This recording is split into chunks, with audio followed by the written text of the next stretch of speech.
What did Claire discover the night she disappeared? What kept neighbors from seeing hints of danger?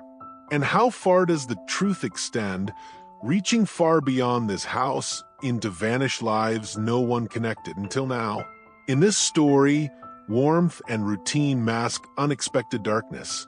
In a place where trust feels natural, evidence will force us to question every friendly gesture.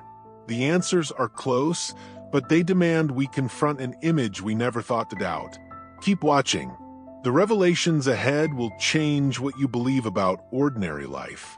Rain slashes the windshield like knives. Detective Sarah Miller cuts the engine. Her headlights die. Darkness swallows the car. Ahead, 332, Oakhaven Lane. A picture-perfect house. Neat green lawn. Cheerful yellow paint. A child's bright red bike lying forgotten on the wet porch. Inside, David and Claire Henderson, the perfect couple, loved by everyone, until Claire vanished. Vanished like smoke. 2 weeks ago. No struggle. No note. Just gone. Her car sits cold in the driveway. Her smiling face haunts the local news. And her husband, David, the grieving teacher, he seems shattered, broken, but Detective Miller feels ice in her gut. Something is terribly wrong inside that perfect house. The answers are hidden, waiting in the dark. Stay with us. The truth behind the perfect life is more unsettling than you can imagine.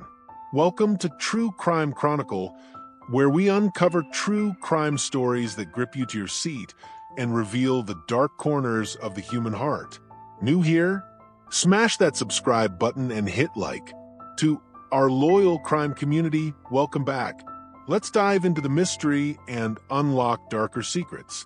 Before the rain began that morning, Claire's days were full of light. She grew up where mornings smelled of fresh bread.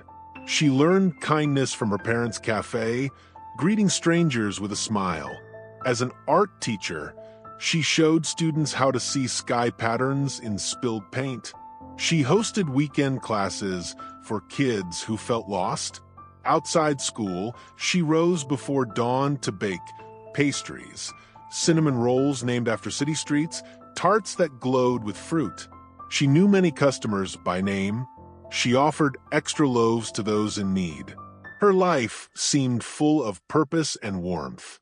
David's life took a different route. Chemistry fascinated him from early on, mixing notes in a small home lab as a teen. He spoke softly but clearly when explaining reactions. He chose teaching so he could guide young minds. In class, he made complex ideas simple. His students remembered safe experiments that fizzed and bubbled under his watch. He volunteered extra hours, helped run science fairs, mentored students aiming for college. Outside work, neighbors saw him helping set up community events, delivering baked goods when Claire was busy. He spoke kindly, listened patiently. To many, he appeared reliable, caring. Maplewood was the kind of town where front porches invited conversation. Streetlights glowed early. Families walked dogs at dusk. David and Claire fit in naturally. Their house on Oakhaven Lane was welcoming. Potted plants on the porch, wind chimes that sang in the breeze. Inside, framed sketches by Claire hung alongside textbooks and lab awards. Everything spoke of order and warmth. Pause. But calm can hide unknown depths. Early clues often lie in small details. An uneasy glance, a word unsaid. Keep watching. It was a gray Tuesday. Claire kissed her child goodbye.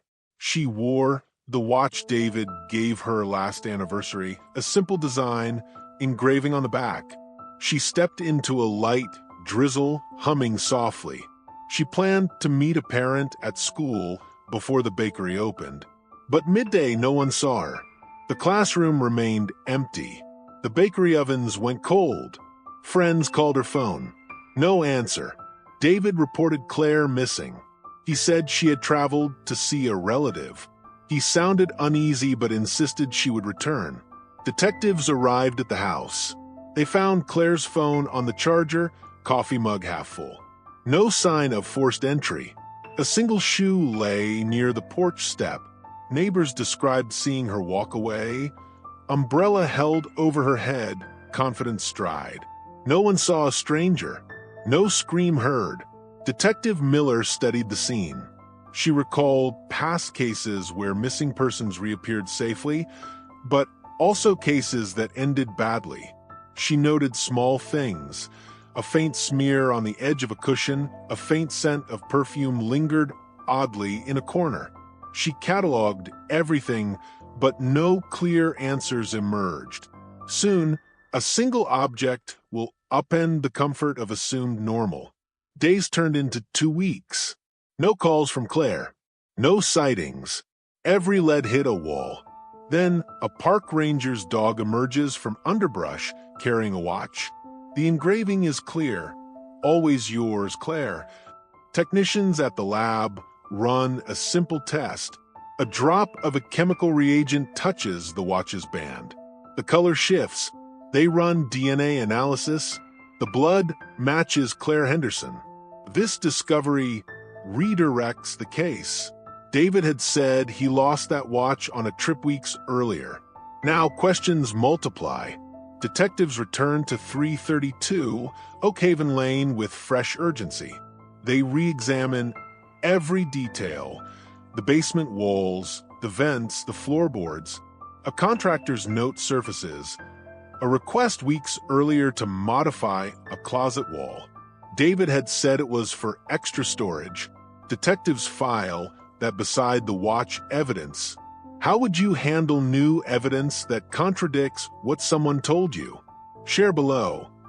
If you want more deep dives like this, please hit the subscribe button and ring the bell. Now back to our story. They interview coworkers and friends again, pressing on minor inconsistencies: an unexplained absence during grading sessions, a fishing trip that lasted longer than expected. They compare dates with unsolved missing person cases in nearby areas. Patterns align. Women gone without trace around times David was traveling, but patterns alone aren't proof. They prepare for a detailed search of the house. The search that uncovers a room that changes everything.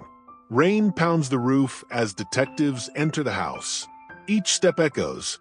In the home office, a closet appears standard until a tap reveals hollow sound. Detectives pry open a panel. Behind it, a narrow corridor leading to a sealed chamber. Inside, the air is cool. Dust floats in the flashlight beam. The walls are lined with photos and clippings. A desk holds videotapes, each labeled with dates spanning years. On a metal box, Polaroid photos show women tied and frightened. Dates correspond with times David claimed to be on trips. Videotapes display recordings, scenes of harm inflicted on victims. The images are distressing. The camera lingers only as long as necessary. Detectives photograph every piece of evidence. Claire's watch box lies empty here. Her blood on the watch links directly to this space. Detective Miller steps back, heart heavy. The hidden room reveals a side of David no one suspected. The perfect teacher image shatters. David arrives home, drenched by rain. He hears footsteps below. He follows a noise, then the panel swings open. Officers emerge. He stands frozen, confusion and fear in his eyes.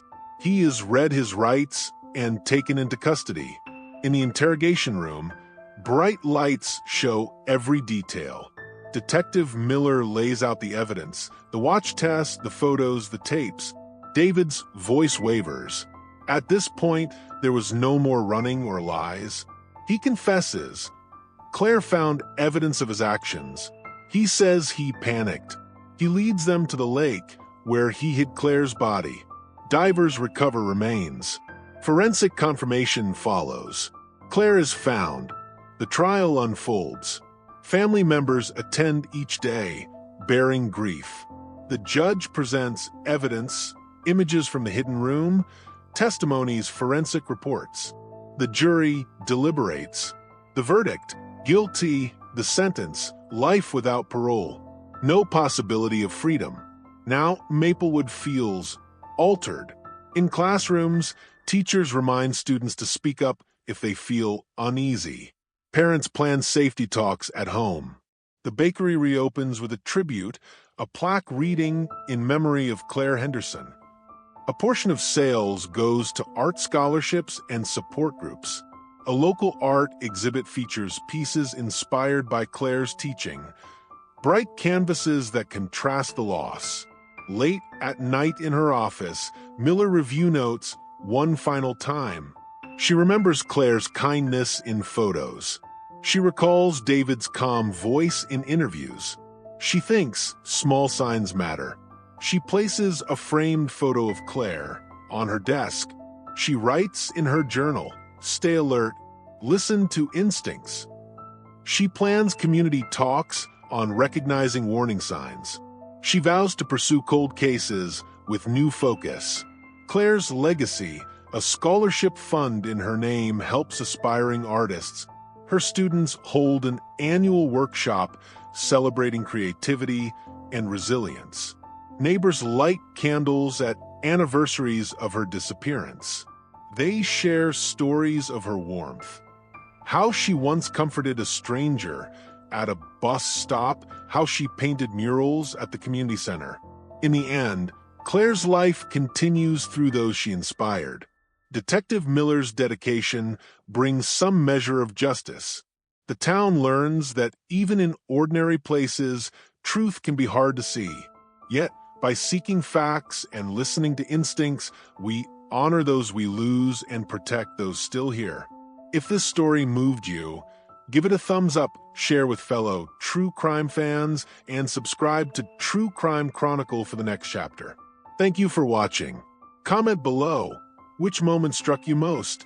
We read every response. Stay safe, stay aware, and join us next time for another deep dive into a story that reminds us the ordinary can hold unexpected truths. But until then, stay away from crime.